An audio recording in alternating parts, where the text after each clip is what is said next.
A Martian Comes to Stay. It was on the second day of Peter's holiday with his grandmother that the Martian came to the cottage. There was a knock at the door, and when he went to open it, there was this small green person with webbed feet and eyes on the end of stumpy antennae who said, perfectly politely, "I wonder if I might bother you for the loan of a spanner." "Sure," said Peter. "I'll ask my Gran." Gran was in the back garden, it being a nice sunny day. Peter said, "There's a Martian at the door who'd like to borrow a spanner." Gran looked at him over her knitting. "Is there, dear? Have a look in Grandad's toolbox. There should be one there."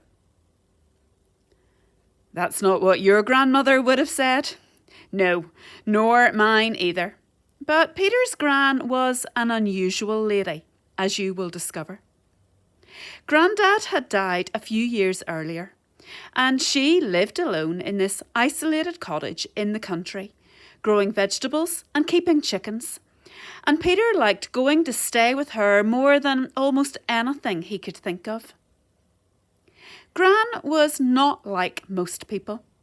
She was unflappable and what you might call open-minded, which accounts for everything that happened next.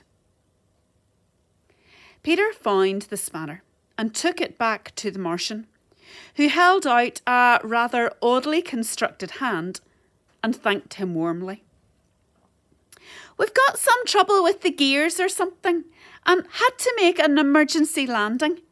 And now the mechanic says he's left his tools back at base.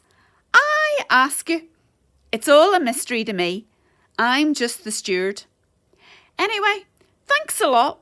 I'll bring it back in a minute." And he padded away up the lane. There was no one around, but then there wasn't likely to be.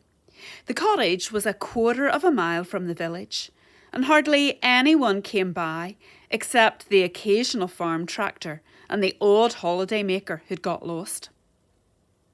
Peter went back into the garden. "Should have offered him a cup of tea," said Gran.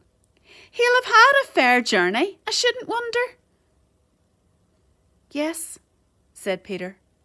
"I didn't think of that." In precisely 3 minutes' time, there was a knock at the door. The Martian was there, looking distinctly agitated. He said, "They've gone." "Who's gone?" said Peter. "The others, the spaceship, all of them. They've taken off and left me."